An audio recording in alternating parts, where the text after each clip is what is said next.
क्या मसीह लोग भी क्रोध से हार सकते हैं?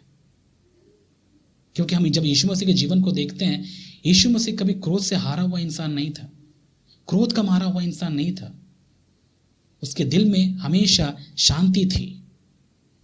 और जब उसने क्रोध किया भी तो क्रोध से परमेश्वर की महिमा हुई है, ना ही दूसरों का नुकसान। इसका मतलब तब हमको वचन याद आता है, हम क्या सुनते हैं वचन में, क्रोध तो करो लेकिन पाप मत करो। यीशु मसीह ने क्रोध तो किया, उसने कोई पाप नहीं किया। उसने क्रोध में किसी को गंदी गालियां नहीं दी, जो कि आम तौर पर क्रोध आने के बाद सबसे पहला चिन्ह दिखता है। एक व्यक्ति जब क्रोधित होता है तो सबसे पहले उसकी जुबान लड़खड़ाती है, मतलब उस जीभ से नाना प्रकार की गंदी गालियां निकलती है, जिससे कि सुनने वालों को नुकसान होता है। और वो व्यक्ति अपने आप को गंदा तो करता ही है, लेकिन जिस पर वो गालियां वो फेंक रहा है, उनका क्या हाल होता है। एक एक गालियां कई बार बम जैसे उस व्यक्ति के ऊपर गिरते हैं। जैसे ही वो गिरता है, नाश, विस्फोट आप उसके जीवन में देख सकते हैं। क्रोध की आत्मा बहुत ही भयंकर आत्मा है मेरे प्यारे भाई और बहन। यदि आप क्रोध के मारे हुए हैं, क्रोध से हारे हुए इंसान हैं, तो याद रखिएगा, ये क्रोध आपको गड्ढे में ले जा सकता है। और क्रोध से भरी हुए आत्मा, यदि क्रोध से भरे हुए यदि आप हैं, तो उसके बाद जो आपके मुंह से निकलेगा वो फिर गंदी गालियां ही होंगी, दूसरों का नुकसान करने वाली। और यीशु मसीह ने कहा, जो क्रोध करता है वो दंड के योग्य है। आपको क्या लगता है, क्रोध करने वाला स्वर्ग में जाएगा? क्रोध करने वाला क्रोध से हार चुका है, और ऐसा व्यक्ति कभी भी स्वर्गीय राज्य में प्रवेश नहीं करता। इसीलिए ये आपकी और मेरी जिम्मेदारी है कि यदि क्रोध की आत्मा से यदि आप भरे हुए हैं, तो आज ही प्रभु से दुआ करिए, आपको इससे छुटकारा चाहिए। और मैं बार बार आपको ये बात चिता रहा हूं कि छुटकारे के लिए दुआ करिए। आपको ऐसी चीजों से भी छुटकारा पाना है, क्योंकि ये क्रोध आम बात है, हर एक इंसान में क्रोध है। आपके अंदर भी क्रोध है, मेरे अंदर भी क्रोध है, लेकिन ये क्रोध क्या हमको चलाता है, ये इंपॉर्टेंट है कि हम इस क्रोध पर राज करते हैं। दुख की बात है, कई विश्वासी इस क्रोध के मारे हुए होते हैं। वे अपने घरों में, कलीसियाओं में, जहां पर वो काम करते, वहां पर उनके जुबान को आप देखिए, उनके जीभ से निकलने वाली बातों को देखिए, गंदी गंदी बातें करना और गालियां देना, ये सब कुछ उनके मुंह से निकलता है। और वो फिर भी कहते हैं हम कौन हैं? मसीह लोग हैं। एक बात बताइए, मसीह होने के बाद क्या हम गालियां दे सकते हैं? आपको नहीं लगता कि जो व्यक्ति अपने आप को मसीह कहकर गालियां देता हो, गुस्से से भड़क जाता हो, हिंसा की भावना रखता हो, बदले की भावना रखता हो, लड़ाई झगड़े की भावना रखता हो, वो किस मुंह से कहेगा कि मैं मसीही हूं? वो कह ही नहीं सकता, वो मसीह नहीं है। मसीही कौन है? यीशु मसीह को देखिए, हमारा वही है मेजरिंग लाइन, उसी को देखकर हम जीते हैं। यीशु मसीह के अनुसार जो कुछ भी नहीं है मेरे प्यारे भाई और बहन, वो मसीही नहीं है, वो गलत है। हम अपने आप को यीशु मसीह के जीवन, उसके स्वभाव से तौलते हैं, और हम अपने आप को जांचते परखते हैं। ये देखते हैं कि क्या मेरा स्वभाव यीशु मसीह से मैच खाता है या नहीं। यदि नहीं खाता तो वो आपकी बुराई है, उससे आपको छुटकारे की जरूरत है। इसलिए हमेशा अपने आप को यीशु मसीह के सामने रख कर अपने आप को उनसे परख कर देखिए, तब आपको पता चलेगा आप कितने सही हैं, कितने गलत हैं। ये मैंने अपने जीवन में सबसे मुख्य बात सीखी। मैं सही हूं या गलत, अब मैं ये नहीं जानना चाहता या लोगों से नहीं जानना चाहता कि मैं कौन हूं। मैं अपने आप को यीशु मसीह के अस्तित्व, उसके स्वभाव के आधार पर परखता हूं और देखता हूं कि मैं कितना सही हूं और कितना गलत। और जब मुझे पता चलती कुछ ऐसी बातें जो यीशु मसीह के जैसे नहीं है, तो मैं सीधे सीधे अपने आप को दीन और नम्र करके प्रभु से अनुग्रह प्राप्त करता हूं और उन चीज़ों को अपने जीवन से निकालने की प्रार्थना करता हूं जो यीशु मसीह के जैसे नहीं। और यही बात मैं आपको भी कहना चाहता हूं मेरे प्यारे भाई और बहन, आपको भी ऐसा ही होना है। आप परखिए अपने आप को, यदि कोई चीज़ आपके अंदर है जो प्रभु यीशु मसीह के जैसे नहीं है, उसको निकालिए। वो गंध है, वो गलत है। और उन चीजों को रखकर आप कैसे सोच सकते हैं कि आप मसीही हैं? और उनमें से सबसे बड़ी बात जो आज मैं आपको बता रहा हूं वो है क्रोध की भावना। क्रोध की भावना यीशु मसीह की आत्मा से बिल्कुल मैच नहीं खाती। क्रोध मनुष्य के अंदर एक भावना है, हम सबको पता है। क्रोध मेरे अंदर भी है, सबको पता है। लेकिन क्रोध कहीं हमारा मालिक तो नहीं है। क्रोध के चलाए तो हम नहीं चल रहे हैं। क्रोध से हम कहीं हार तो नहीं चुके हैं। क्रोध के मारे हुए तो नहीं है। जबकि खुशखबरी हमको ये कहता है, यीशु मसीह पर विश्वास करने के बाद हम क्रोध पर शासन करते हैं, मतलब हम क्रोध पर राज करते हैं। क्रोध हम पर राज नहीं कर सकता। यही तो खुशखबरी है। यदि आपने खुशखबरी नहीं सुनी है तो मैं आपको फिर से कहना चाहता हूं, यीशु मसीह पर विश्वास करने के बाद ऐसी हर एक चीज से आप जय पाएंगे। यदि आप नहीं जय पाए हैं तो आप कैसे कह सकते हैं कि आप मसीह जीवन जी रहे हैं? और बड़ी ही दुख की बात है, कई विश्वासी आज हारे हुए अवस्था में आपको दिखेंगे कलीसियाओं में आते हुए। कितनी बुरी परिस्थिति, कितनी बुरी परिस्थिति में हम लोग जी रहे हैं मेरे प्यारे भाई और बहन। इस समय में कई लोग हैं जो हारी हुई जिंदगी जी रहे हैं। हारी हुई मतलब क्रोध से हारे हुए, लालच से हारे हुए, व्यभिचार से हारे हुए, गंदे विचारों से हारे हुए, और फिर भी वो बड़े शान से अपने आप को बाहरी तौर से सुंदर बनाकर वे लोग कहते हैं कि हम मसीह लोग हैं। कैसे आप कह सकते हैं ये बात? आपको शर्म क्यों नहीं आता ऐसा कहते हुए? आप क्यों उन चीजों के लिए दुआ नहीं करते जो आपको पता है कि वो गलत है, ताकि परमेश्वर आपको छुटकारा दे? क्यों आप उन चीजों को इग्नोर करते हैं, नजरअंदाज कर देते हैं, ये सोचकर कि वो जरूरत नहीं है? और आप कैसे उम्मीद करते हैं कि ये सब चीजों के साथ आपको लगता है कि आप एक दिन स्वर्ग राज्य में प्रवेश करेंगे? आपको नहीं पता क्रोध करने वाले स्वर्ग राज्य में प्रवेश नहीं करेंगे?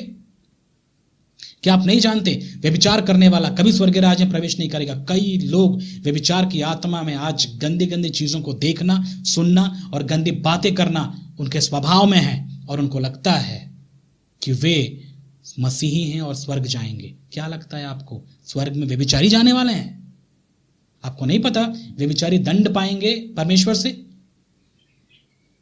और जवान भाई और बहनों, मैं आपसे कहना चाहता हूं, आजकल ये जो अश्लील मूवीज या जो फिल्म्स हैं या गंदी चीजें जो टीवी में, इंटरनेट में देखने और दिखाने के लिए दिखाई जाती हैं, इन चीजों के यदि आप आदी हो चुके हैं तो मैं आपसे कह सकता हूं आप बड़ी भयंकर दशा में हैं। आप बड़ी भयंकर दशा में हैं। और यदि आप फिर भी आप ऐसा कहते हैं कि आप मसीह हैं, आप धोखा खा रहे हैं। कई लोगों को झूठी बातें बताकर लोगों को ये बताया नहीं जाता। कई पास्टर्स या फिर कई रखवालों को मैंने देखा है, कभी भी इन चीजों के बारे में नहीं बताते हैं, जबकि उनको बताना चाहिए कि ये सब चीजें उन एक व्यक्ति को नरक में ले जा सकती हैं। पास्टर्स और रखवाले क्यों नहीं बता पाते? शायद वो भी ऐसे ही करते हों। अश्लील मूवीज या फिल्मों के आदी यदि आप हो चुके हैं तो मैं आपसे कह रहा हूं, आप पाप के गुलाम बन रहे हैं। और पाप से हारा हुआ व्यक्ति स्वर्ग के राज्य में प्रवेश नहीं करता, वो व्यभिचार है। और कई लोग के पास बड़ा अच्छा एक्सक्यूज भी होता है, हम तो अनुग्रह से बचाए गए। किस बात के अनुग्रह की बात कर रहे हैं मेरे प्यारे भाई? अनुग्रह का मतलब क्या है? यीशु मसीह के अनुग्रह को प्राप्त करने के बाद क्या आप पाप करते रहेंगे? आपको ऐसा लगता है ये है अनुग्रह? प्रभु तो क्षमा कर देगा। कई लोग बोलते हैं प्रभु तो क्षमा कर देगा, कोई बात नहीं। तो क्या पाप पे पाप करते जाएं? आपको सच पता नहीं कि यीशु मसीह पर विश्वास करने के बाद सच में अनुग्रह मिलता है, और अनुग्रह मिलने के बाद फिर व्यक्ति कभी पाप ही नहीं करता, कर ही नहीं सकता। वो कभी भी शौक से कभी पाप नहीं करता। लेकिन मैंने कई विश्वासियों को देखा है कि वे क्या करते हैं पता है? बड़े मजे से इन अश्लील वीडियो को देखते हैं, बहुत ही इंटरेस्ट के साथ। ऐसे बकवास वेब सीरीज जो आजकल आता है, उन चीजों को देखते हैं। आप उनके फोन चेक करके देखिए, आपको पता चलेगा। और ऐसा करते हुए वे क्यों नहीं सोचते कि प्रभु ये गंदी चीज है, मुझे इससे छुटकारा चाहिए। आजकल विशेष करके जो सोशल मीडिया और जो भी फोन से संबंधित जो कुछ भी हमारे पास हमको परोसा जाता है, याद रखिएगा मेरे प्यारे भाई और बहन, यदि आप जागरूक नहीं है, सतर्क नहीं है इन चीजों के प्रति, तो आप इनमें फंस जाएंगे, अपने विश्वास को खो बैठेंगे। और ऐसे व्यभिचार की आत्मा से यदि आप भर चुके हैं और यदि आप फिर भी आपको लगता है कि आप अनुग्रह से बचाए गए हैं, कैसे अनुग्रह की बात कर रहे हैं? किस अनुग्रह की बात कर रहे हैं? हम यीशु मसीह के बारे में पढ़ते हैं कि यीशु मसीह सत्य और अनुग्रह से भरा हुआ व्यक्ति था, इसलिए वो कभी पाप नहीं किया। इसी अनुग्रह की बात कर रहे हैं आप, या कोई झूठे अनुग्रह की बात कर रहे हैं? और झूठा अनुग्रह क्या कहता है? तुम प्रभु में बचाए गए अनुग्रह के द्वारा, अब कोई बात नहीं, तुमसे जितने पाप होते होने दो।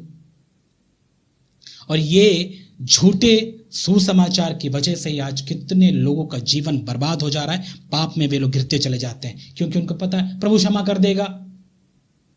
ये तो फायदा उठाने वाली बात हुई।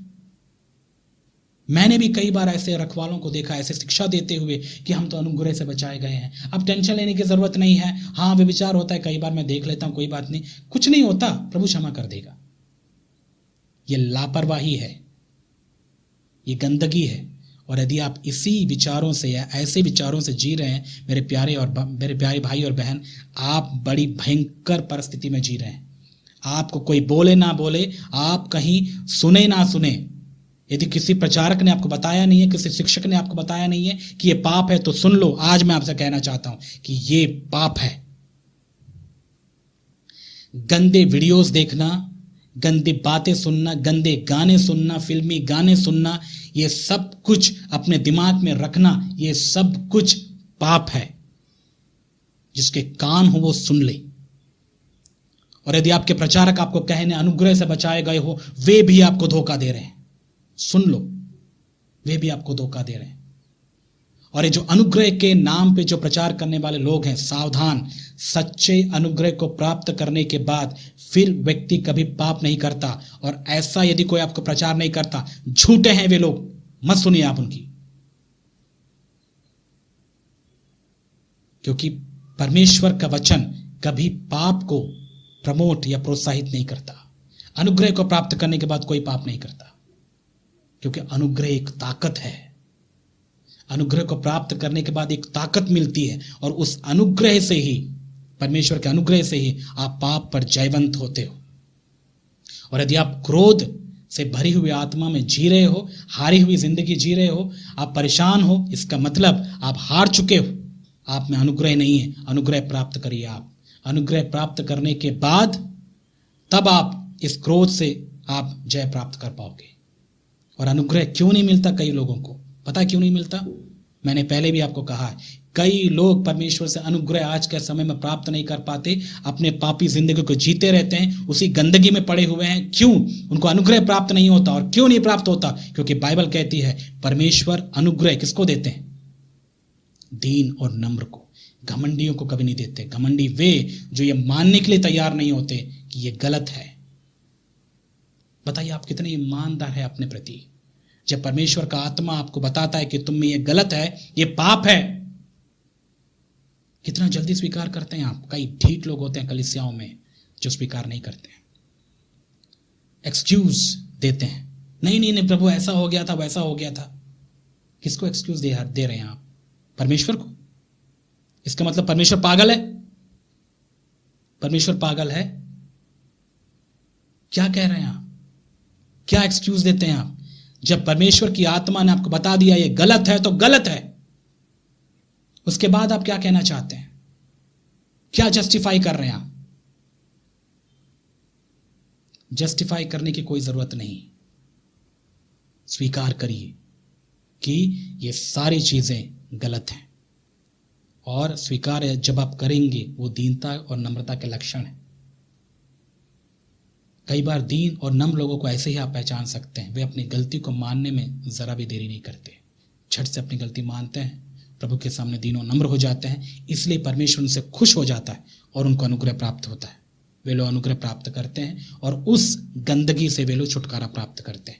इससे एक बात समझ में आता है, आज कलीसिया में बहुत सारे लोग जो ऐसी पापी अवस्था में, हारी हुई अवस्था में, ऐसी मारी हुई अवस्था में जी रहे हैं, उसका सबसे बड़ा कारण है ये उस कलीसिया के घमंडी लोग हैं, जो बाहर से भले सिर झुका के चलते हो, लेकिन अंदर इनके अंदर इतना घमंड कूट कूट कर भरा हुआ है। इसलिए परमेश्वर जो कि दिल को जांचता है वो उनको अनुग्रह नहीं दे पा रहा।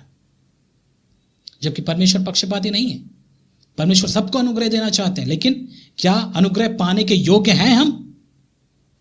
उसके लिए दीन होना पड़ेगा। आप मानिए तो सही कि यह गलत है, तभी तो परमेश्वर आपकी मदद करेगा। यीशु मसीह के समय में भी कई लोग थे जिनको हम फरीसी और सदुकी कहते हैं। वे कौन थे? क्या यीशु मसीह उनको अनुग्रह देने नहीं आया था? देने ही आया था, लेकिन क्या वे प्राप्त कर पाए? नहीं। क्यों? घमंड। मानने के लिए वे तैयार ही नहीं थे कि वे गलत है, और इसलिए परमेश्वर भी उनको कुछ नहीं कर पाया, उनकी मदद नहीं कर पाया। ऐसी अवस्था यदि आपके साथ हो रहा है मेरे प्यारे भाई और बहन, किस बात का वेट कर रहे हैं आप? आज ही मन फिराइए, प्रभु के पास आइए, अनुग्रह प्राप्त कीजिए, अपनी गलती को मानना सीखिए। जस्टिफाई करने की कोई जरूरत नहीं है। आप मेरे सामने जस्टिफाई करके मुझे धोखा दे देंगे, इससे क्या फर्क पड़ता है बताइए? न्याय तो परमेश्वर करने वाला है, न्याय तो परमेश्वर करेगा। मैं कहां करूंगा? मैं थोड़ी करूंगा आपको न्याय। तो आप उससे डरिए, मुझे इंप्रेस करके क्या फायदा? इसलिए ऐसी घटिया जिंदगी आप मत जिए। यदि आप हारी हुई जिंदगी जी रहे हैं तो याद रखिएगा, ये घटिया जिंदगी है, ये मसीह जीवन नहीं है। मसीह जीवन विजयी जीवन है। यीशु मसीह पर विश्वास करने के बाद एक व्यक्ति विजयी जीवन जीता है, वो हारी हुई जिंदगी नहीं जीता। और ये सारी बातें जो आज हम लोग कर रहे हैं, ये बातें हमारे लिए बहुत ही जरूरी हैं, क्योंकि परमेश्वर चाहते हैं कि हम हारी हुई जिंदगी ना जिए। विशेष करके इस वचन के अनुसार क्रोध की आत्मा से हम हारे ना। क्रोध पर हमको जय पाना है।